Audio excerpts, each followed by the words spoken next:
Howdy-ho, Andrew aka Kelthier here. Welcome to another episode of my Sunday gaming videos. This week we're gonna go into another MMORPG, Meridian59. But before that, here's a quick message. Hey all, just a quick mention here. Please like, subscribe, share, and comment on the videos you like. It helps with the YouTube algorithm, which helps me. Takes 2 seconds. So thanks in advance. Alrighty, Meridian59. Not one of my favorite MMORPGs, if I'm being very honest. I can't remember if I played this or I played Dark Sun Online first. I forget which one of them I played first. I want to say probably I played Dark Sun Online first, and then after that beta ended, a buddy of mine, Rick, he was looking through the internet and he's like, well, hey, look at this game. So I signed up for beta and they accepted us and we went in, and instantly I was not impressed. I'll full transparency here. Not one of my favorite MMORPGs, probably very close to the bottom of the list, but it gets its own video because it did stuff that was unique at the time that pushed the genre forward. And that's something people need to remember is Neverwinter Nights on AOL came out, and it was actually quite successful in its time. Like it came out, you could have I think it was 200 people online at one time in 1991, and then the players were asking for an expansion, but AOL had absolutely no interest, or Wizards of the Coast had no interest in doing any expansions for this game. So the players wrote an expansion themselves, and it got put into the game. So AOL profited without spending any money. And by 1997, before AOL shut it down, they were bringing in 750 consecutive players at one time. In that time, that was very good. That was the highest. That was the high mark. Ultima Online came out. It pushed it to 1,000.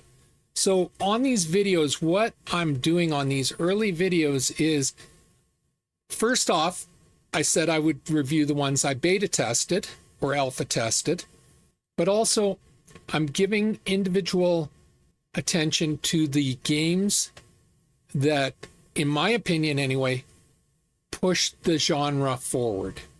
And while I didn't like Meridian59, and I'll go into full explanation why, it pushed the genre forward. It was the first 3D MMORPG. Now, nowadays, 3D and that, we take that for granted, but back then that was a big deal. You know, Neverwinter Nights was EGA graphics. Sierra Online was basically a MUD, graphical MUD. It got a little closer to 3D than what Neverwinter Nights did, but it wasn't true 3D. You know, Dark Sun Online, it wasn't true 3D either.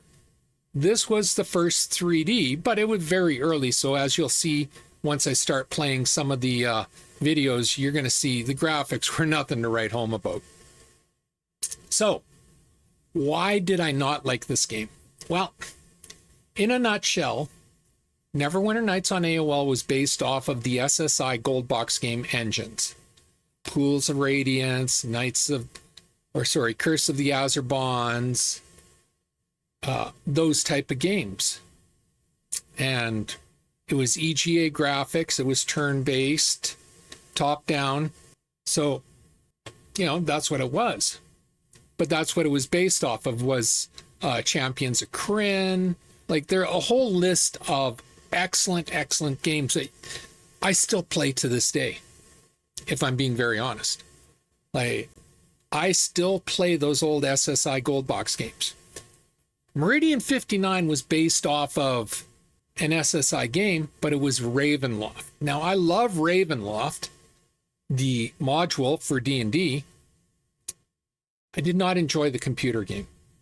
I didn't like the engine. I just, it didn't flow for me. And Meridian59, when it came out, that's the type of engine it had. And yeah, it didn't appeal to me. Like instantly, I visually, I didn't like it. They didn't have character classes. It was all skills, and I'm not against skilling up, but you know, in Meridian59, skill up wasn't good. Ultima Online's was much better, if we're being honest.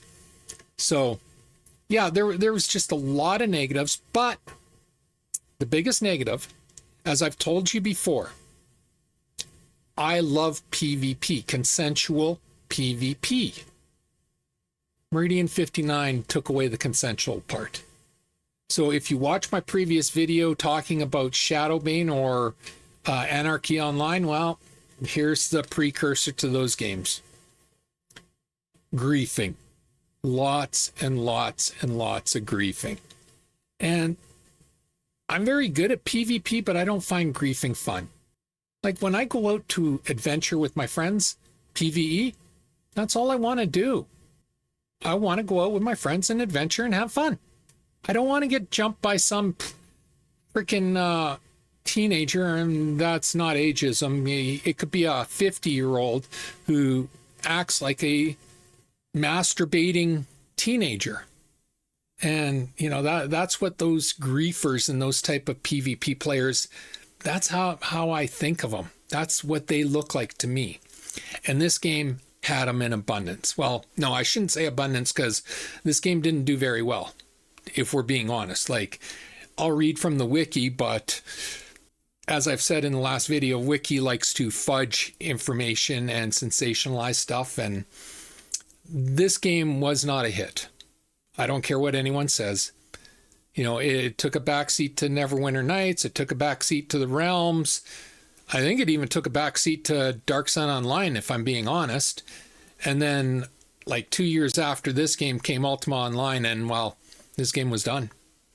Now, apparently there's a free server out there that you can still play this game, but that's true for most of the old games, is most of them have free servers now.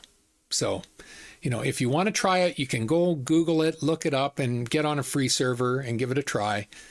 But yeah, so anyway, so what does Wiki have to say about this? How much misinformation can we get? All right, Meridian59. Meridian59 is a 1996 video game developed by Archetype Interactive and published by the 3DO company. It was the first 3D graphical, massively multiplayer online role-playing game. Now, I'm just going to settle something here right off the bat, because I know some Ultima players going to private message me, or Lord forbid, write in the comments. I don't know why I have such a hard time getting people to write in comments, but they'll go, Ultima was the first MMORPG. No, Ultima was not the first MMORPG. Ultima was the first time the title MMORPG was used, but there was many MMORPGs prior to Ultima. So they like to confuse the words with the actuality. The first MMORPG was Neverwinter Nights on AOL. After it was The Realms, Dark Sun Online, Meridian59, a game called Twilight Lands. I tried looking it up. I couldn't even find it referenced anymore. So I was actually going to do a video on it, because I beta tested that as well, but I can't find any information on it. It was basically Doom, if we're being honest. That's what it looked like, was Doom.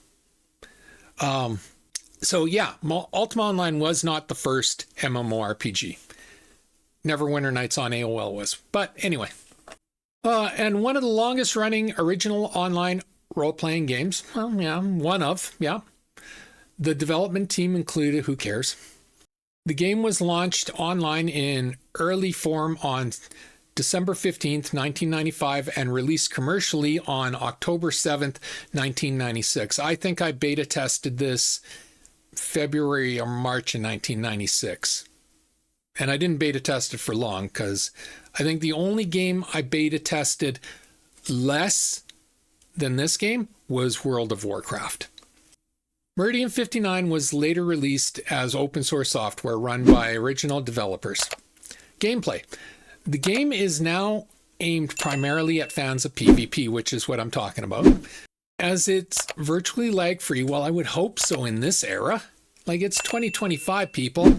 Games made in 1996 should be lag-free by now. You have the technology. And as run player-run justice system implemented, that's bounty hunting. And it's not fun to me. I know some people like a very small demographic like that type of stuff. And that's what this game had, is it had a very small player base, as we'll get to.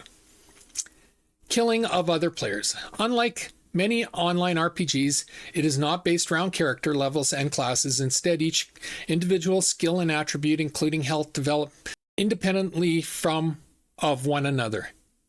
Yeah, and I remember that being one of my complaints, is it took me a long time to figure out how to get my health up and everything doing it that way.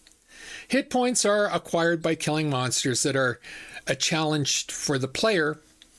Mana magic points is acquired by exploring and finding mana nodes in the game world.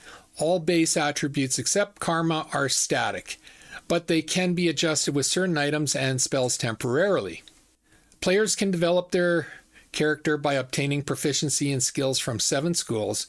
There is a school of weaponcraft and 6 schools of magic based on patron gods in the game's world mythos. Each school has a different focus and application in gameplay. Unlike character classes in other MMORPGs, players need not limit themselves to a single school. See, I never realized that. Like I said, I didn't beta test long, so I didn't figure out like multiple schools and everything. But Rift later on did the same thing, and Rift, unlike this game, did it really well. The rate of learning and total number of proficiency skills across all schools a player can attain is limited by their intelligence stat. The game contains many features that modern games duplicated later. Well, that's true for every game. You go through any MMORPG and you will find something that's been utilized in a later MMORPG and updated for technology's sake and times. But, like that's one of my complaints with MMORPGs nowadays, is there's nothing new. And there hasn't been for decades. There's nothing new out there. It's all been done before, and these developers nowadays, they don't think up anything new. They just take other people's ideas and they put their own little twist on it and they call it their game. And, I guess I was in the glory years of the MMORPGs, because I remember even this game, I didn't like this game, but it had unique ideas to it. And then Ultima had unique ideas to it. EverQuest had ideas to it. Star Wars Galaxy had ideas to it. DAOC had ideas. Like, all these games were different from their predecessors. Whereas nowadays, all of the games, they're the same as the predecessors. They're just updated, But I guess we can say that about movies and TV and everything. Like, the creative void of developers and creators and showrunners modern day is staggering. It really is. There is also in-game bulletin board systems called news groups, a personal mail system. Well, they had that in the realms, so they took that from the realms, that both players and NPCs can use to send messages, a political metagame, never bothered with that, so I have no idea about it, and frequent expansions that expand the world and gameplay options. I did a beta. I didn't see any of the expansions. Setting. Meridian59 is a typical sword and sorcery setting where adventurers go out and fight monsters. In the game, there are few NPCs, with most of them static and unchanging. Most of the focus is on activities of the players as they fight against the monsters in the lands. The game is set in the 59th provincial colony of an ancient empire which explored the universe through portals and magical nexuses. However, several hundred years ago, something went wrong and the young frontier colonies of Meridian59 were separated from the empire. Now the land is in turmoil. Political factions fight for territory and power. Monsters, trolls, orcs, and undead threaten to destroy all life. And the magical nexus is in a this is wiki, so I don't know how accurate that number is.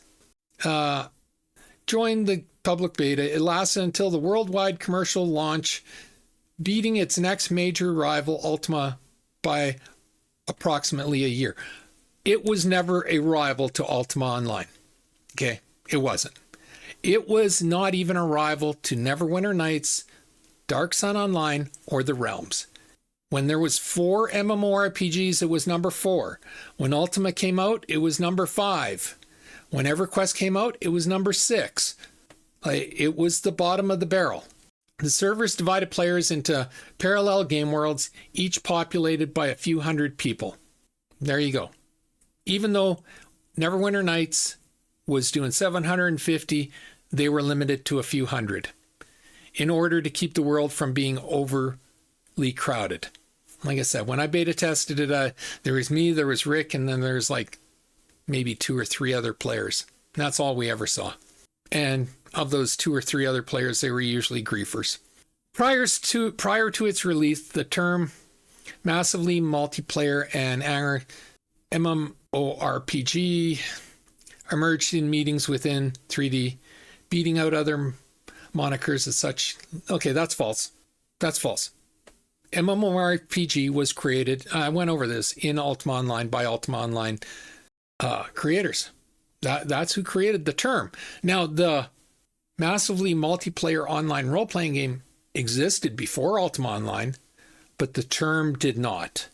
And it's false of them to try and take credit for that. Beating out other monikers in the large game, as did the now ubiquitous monthly subscription model.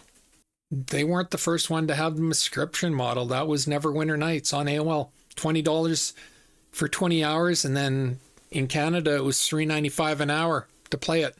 But $20 for 20 hours is still a subscription. Dark Sun Online, $5.95 an hour. I forget what the Realms cost. I just did it on the video, but I forget what it was. But it was, so all of these games had subscriptions. Subscription was the standard in the very early days. So the game received various updates throughout its life, adding new monsters, spells, and areas. In its early years, it was commonly conceived as a graphical mud. Yes, it was. And if you're looking at the video I'm playing above, you can see why it was viewed as a graphical mud. No, though this term and Meridian59's preferred MMORPG, whatever, was eventually displaced by the now ambiguous, massively multiplayer online role-playing game. Again, they're contradicting themselves. A term coined by Richard Garrett of Ultima Online in 1997. So they're admitting Garrett and Ultima Online created the term, but they just said, this is why I hate Wiki. 3DO shut down the game in August 31st, 2000, and was re-released by Near Death Studios in 2002. Near Death was co-founded by former Meridian59. So it had a 3-year run, 3-year commercial run before it was shut down. That really tells you about how it was not a success. A new rendering engine was added to the game in the Evolution expansion in 2004, offering an alternative to its Doom-esque graphics, which I mentioned. The expansion also includes features like dynamic lighting, rebindable keys, mouse look, and other visual improvements. Shortly after 3DO shut the game down on August 31st, 2000, a developer of the game leaked the server software and the files for Meridian59 Renaissance to a player, and since then there's been a thriving community of free-to-play servers. And this is what happens to all of these old games. The most successful is Star Wars Galaxy. They have a thriving free-to-play server or servers. Near Death Studios announced the company would be ceasing operations in 2010, after which Meridian59 would continue running, but not as a commercial concern of Near Death Studios. In February 2010, Meridian59 was turned over to the original technical developers. On September 15th, 2012, a team released the game to the public as freeware, and most of the source code under the license. For a while, Meridian59 had an international presence with servers operating in Germany, run by a company, 3DO. It was active from 2002 to 2009, and Russia. In addition to Sacred Heaven non-PvP server, these are no longer optional or operational. And now we get into the wiki stuff. Reviewing the Revelation. Oh, this is the Revelation update. Okay. I don't know anything about it, so I'm not even going to read it. Okay, no, I am going to read it because it's full of crap. Reviewing the Revelation update, Next Generation described the game as second best to Ultima Online. Again, it was never second best. It was always last place of the existing MMORPGs from Neverwinter Nights, The Realms, Dark Sun Online, and Ultima Online.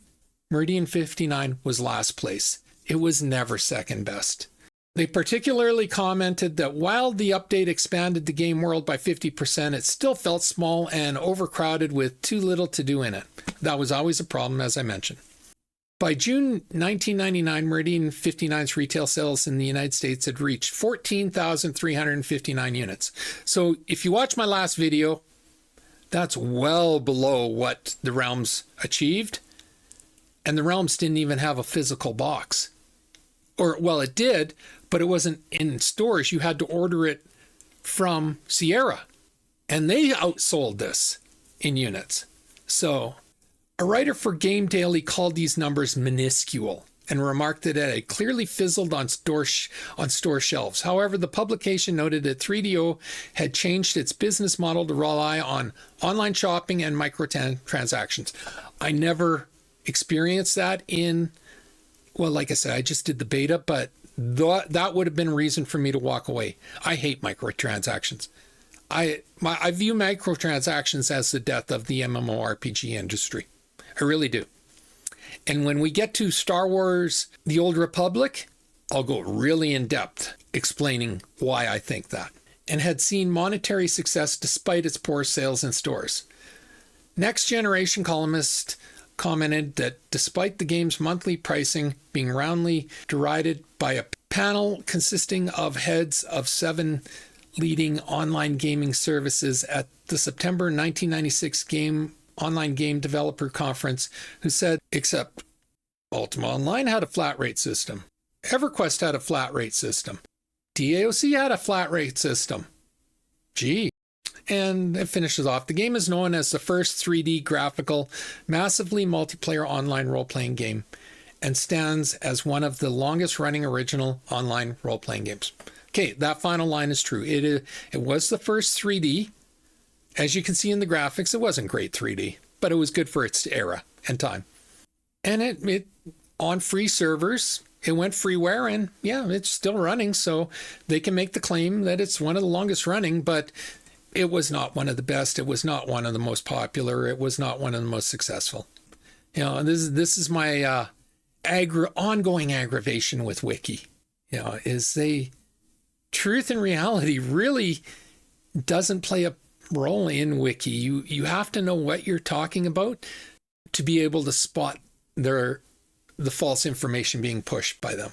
So yeah, that was Meridian59. As I said, a buddy of mine wanted to try it. He found it he was surfing the web in the very early days of, I believe it was Archie and Veronica back then. And yeah, so we tried it. We signed up. We did the beta. We didn't do the beta for very long. He liked the game more than I did, but I did not like the game and left. And yeah, that's my memories of the game. It brought in some new concepts, and for that, it should be praised. But it wasn't successful. It wasn't a good game. And as I've said time and time and time again, and I'm going to keep saying it, forced PvP kills your game. It really does.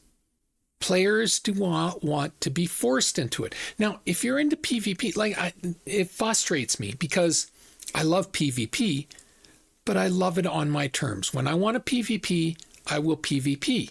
When I want a PvE, I don't want to have the hassle of PvP. It's that simple. It's, you know, like Neverwinter Nights on AOL did it perfectly. And it was by fluke, because that game wasn't even supposed to have PvP, except the players did the expansion, and with that expansion came the PvP. But, you know, most of the map was PvE, and there was a few regions where you were allowed to PvP. And that's where all the PvPers went. It was consensual. You went in, you had fun, and when you were done, you left. And when you wanted to adventure with your friends, you went in and adventured with your friends. DAOC, probably the best game for this, bar none. They had RVR, Realm versus Realm, and they had PvE. And like your PvE area, they had a giant wall with guards that were so uber powered that no opposing realm was getting in there, and you were safe. And you just PvE'd with your friends against monsters. And then when you wanted to RVR, you went through that gate out into the RVR zones. Consensual RVR. Perfect. I don't understand why so many of these games over time have had such a hard time grasping this concept. Forced anything limits your player base.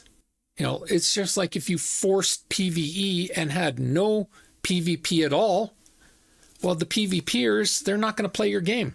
They're going to go find a game where they can PvP, because that's what interests them. And if you have wide open PvP where you can grief and everything, well, the PvEers, they're not going to play your game. We saw it happen with Shadowbane, saw it happen in Meridian59, saw it happen in UO. You know, the big mass exodus of UO was over forced PvP. You know, that was the biggest favor UO ever did for EverQuest, was they had forced PvP. And after EverQuest opened, UO lost so many subscribers that they ended up mirroring their entire map and said, this map is PvE and this map is PvP. And you could jump between the two. You know, but it was too late for UO by that time. But you know, it just baffles me. Dark Age and Camelot, they had the perfect setup, but even they tried opening up PvP servers. And they got this big influx, and within a month, most of the players had left. And all of the PvP servers they opened up got closed down with, I'm going to say at the longest, I think one lasted 6 months. Because forced PvP does not work in MMORPGs. It doesn't. You have to give the players the option. Do we want a PvE or do we want a PvP? You can't mix those two groups. They're oil and vinegar, oil and water. They don't mix. So anyway, yeah, that was Meridian59. Yeah, nothing much else I can say about it. As I said, I didn't like the game. Point blank. I didn't like the game. I don't have good memories of it, but they did some stuff that made them worth mentioning. So anyway, that's this week's Sunday gaming video. If you like this video, leave a like, a subscribe, and a share. I'm trying to grow my channel, and a like, a subscribe, and a share does me wonders, and I do appreciate it. I really do. I always feel free to leave a comment. If you played Meridian59, leave a comment. Tell me what your experience was. Obviously, my experience was pretty negative. What was yours? Maybe you love this game. I knew of a few people that always talked really highly of this game. So leave a comment. Tell me what your experience was. Why do you think I'm correct? Why do you think I'm wrong? Leave a comment. The other reason I ask for you to leave a comment is it really does help me with the YouTube algorithm and getting more eyes on my videos. As simple as that. So as always, pew, pew, pew, and shit. Thanks for watching. Have a great day. Bye.